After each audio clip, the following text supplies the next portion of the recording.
अस्सलाम वालेकुम नाज़रीन, डॉक्टर दानिश रियल फोकस के साथ हाजिर है।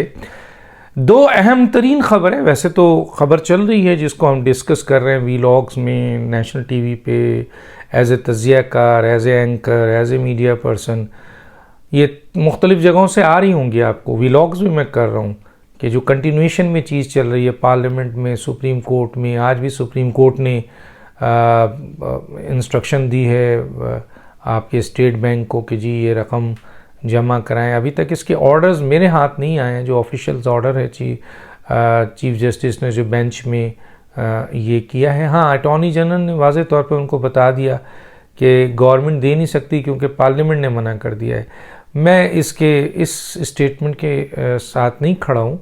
जो राइट है वो राइट है कि बजट एलोकेट करना ये सारा काम एग्जेक्टिव का है, पार्लियामेंट का नहीं है। हाँ, बजट को वहाँ पर डिस्कस करना, बजट पास कराना, मिनी बिल पास कराना, ये सब पार्लियामेंट का हिस्सा है। लेकिन यहाँ पे 21 अरब की बात थी, ये हुकूमत और चीफ जस्टिस के यानी सुप्रीम कोर्ट के बेंच के दरमियान थी। इसमें पार्लियामेंट का हिस्सा नहीं बनता है। लेकिन एग्जेक्टिव ने अपने सर से ये बोझ उतार कर पार्लियामेंट में इसलिए डाला कि वो देने ही नहीं चाहते थे। तो उनमें इतना दमखम नहीं था कि वो साफ़ तौर पे कह रहे थे कि हमारे पास पैसा नहीं है और हम नहीं दे सकते। आया कायमा कमेटी में जो ब्रीफिंग हुई है वो किसकी हुई है? वो हुकूमती वज़ीर की हुई है ना, हुकूमती अरकान की हुई है ना। कायमा कमेटी को क्या पता चल गया कि जो बजट नहीं है? तो ज़ाहिर है हुकूमत ने उनको बताया होगा। तो फिर कायमा कमेटी ने इस बिल को मुस्तरद कर दिया।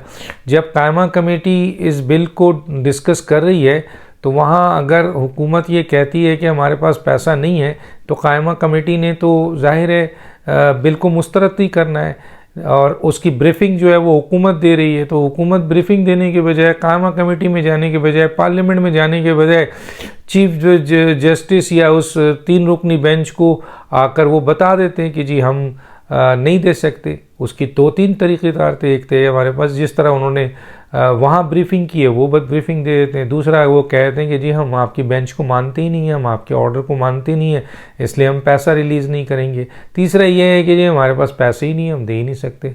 तो हुकूमत ये डायरेक्ट कर सकती थी, ये याद रखिए। तो ये जो सारा का सारा गेम हुआ है जिसकी बुनियाद पर पार्लियामेंट और सुप्रीम कोर्ट में जो है क्लैश बहुत बढ़ गया है और हुकूमत जो है वो बिल्कुल चारों शाने चित हो चुकी है। तो चीफ जस्टिस ने आज जो सुना है, अब इसमें जब ऑर्डर्स आएगा तो पता चलेगा कि जी स्टेट बैंक के गवर्नर को ये वाज़े तौर पे कहा है कि आप 21 अरब रुपए का इंतज़ाम करें। तो अब ये क्या होता है इसके ऊपर, क्योंकि स्टेट बैंक का गवर्नर एक लिहाज से स्टेट बैंक इंडिपेंडेंट है, मसलन इसको ऑटोनोमस भी कह सकते हैं, इंडिपेंडेंट भी कह सकते हैं, हुकूमत के मुकम्मल ताबे नहीं है। तो वो क्या चीफ जस्टिस की इस बात को मानेगा या किसी न किसी तरीके से वो फेडरल हुकूमत के राब्ते में है या उनके साथ जुड़ा हुआ है या उनकी बाइंडिंग है उन पर फेडरल गवर्नमेंट के ऑर्डर्स का। तो वो चीज़ें सामने आएंगी। अब क्या रिएक्शन देते हैं। अच्छा, जो इम्पॉर्टेंट चीज़ है, जो आज 2 चीज़ मैं आपको सामने बताना चाहता हूँ। एक तो ये कि जी पाकिस्तान पीपल्स पार्टी और पीटीआई के दरमियान बैकडोर राब्ता हुआ है। मुझे बहुत अहम तरीन ज़राए ने बताया है कि पीपल्स पार्टी एक तरफ हुकूमती इत्तेहाद का हिस्सा है, दूसरी तरफ उसने और पीटीआई ने एक खुफिया मीटिंग हुई है और खुफिया मीटिंग में बीच में जो एक अहम तरीन शख्स हैं, बल्कि 2 शख्स हैं जिन्होंने ये मीटिंग कराई है। और इस मीटिंग में पीटीआई और पीपल्स पार्टी में ये अंडरस्टैंडिंग हुई है कि हम मज़ीद लड़ाई झगड़े के बजाय डायलॉग पे जाते हैं और डायलॉग से मसला हल करते हैं।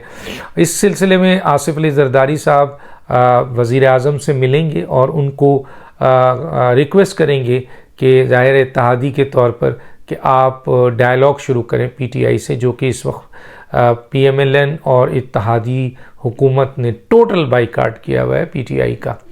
तो और आप ये देखेंगे कि पीटीआई की तरफ से भी कोई अहम जो ज़िम्मेदारान हैं वो भी डायलॉग की बात अब करेंगे। हालांकि वो कहीं ना कहीं करते हैं लेकिन करेंगे। अब सवाल ये पैदा होता है कि आसिफ अली जरदारी ने क्या ये पीटीआई के साथ जो खुफिया मीटिंग हुई है इसमें इत्तेहादियों को एतमाद में लिया है, वज़ीर आज़म को एतमाद में लेकर मीटिंग की है, या इन्होंने पहले मीटिंग की है और अब वज़ीर आज़म को सलाह दे रहे हैं कि आप जो है वो उस पे जाइए, क्या नाम है, डायलॉग पे जाए।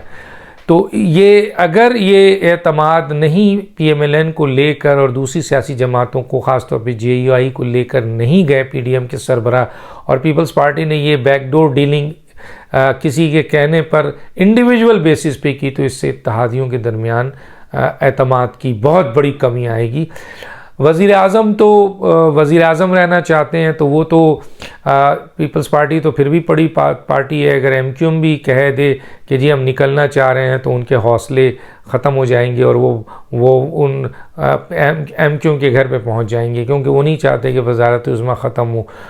लेकिन अगर असूली तौर पर देखा जाए तो PMLN की रिएक्शन आएगा इसके ऊपर बड़े का, कि आपने अगर कोई इस किस्म की चीज़ की थी और आप हमें मशवरा दे रहे हैं, तो उससे पहले हमसे बात करनी चाहिए थी और एतमाद में करनी चाहिए था। हो सकता है कि नवाज़ शरीफ जो इस वक्त उम्रा अदा कर रहे हैं, जबकि वो उम्रा अदा कर सकते हैं माशाल्लाह और करें, 5 साल बाद गए, लेकिन पाकिस्तान में PMLN के वर्कर लीडर उनको वो देख रहे हैं कि जी हमारा कायद जो है वो इधर आए।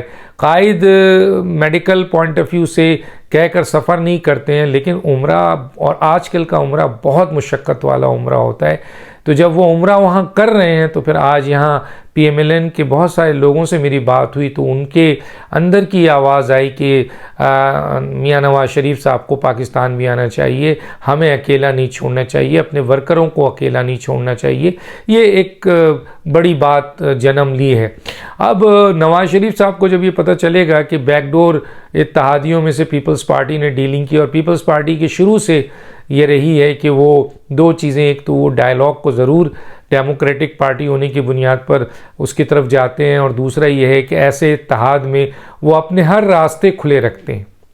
ये पीपल्स पार्टी का बड़ा खूबसूरत काम होता है। अब आइए एक और बहुत अहम, और वो है आर्मी चीफ की दबंग एंट्री है। और देखिए ये गैर मामूली हालात मीटिंग है जो इन कैमरा मीटिंग हुई है अवामी नुमाइंदों से, और वहाँ पे सिक्योरिटी के इश्यूज़ और पाकिस्तान के इश्यूज़ और आइन और कॉन्स्टिट्यूशन सब पे आर्मी चीफ ने बात की, और बड़ी सॉलिड बात की है।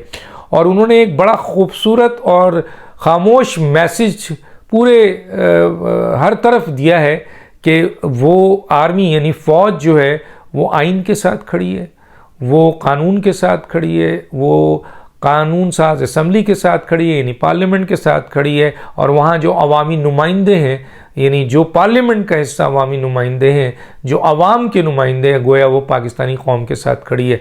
क्लियर मैसेज दिया है, खामोश मैसेज दिया है, किस किस को दिया है ये मैं इसके ऊपर ज़्यादा बात नहीं करना चाहता, लेकिन ये क्लियर मैसेज है आपका आर्मी का।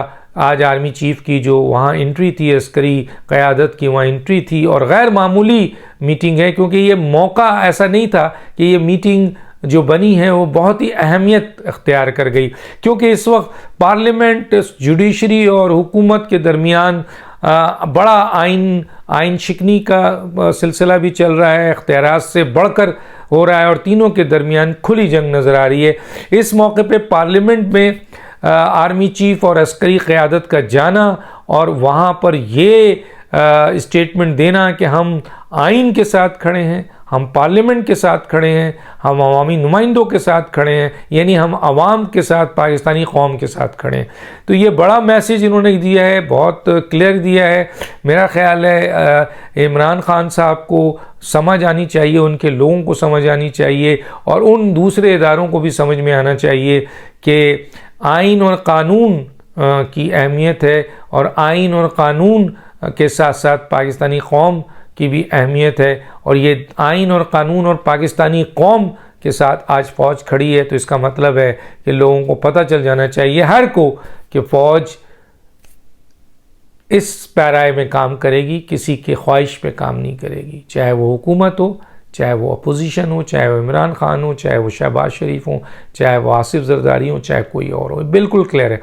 इसी तरीके से ये जो अब लड़ाई है, ये मैंने कहा ना कि इसका कोई आपके नतीजा अब निकलेगा, क्योंकि ये सुनने में आ रहा है कि पार्लियामेंट जो है वो तौहीन पार्लियामेंट का नोटिस जारी करना चाहती है। चीफ जस्टिस वज़ीर आज़म और 42 अरकान को तौहीन अदालत देना चाहते हैं, उधर तौहीन पार्लियामेंट है।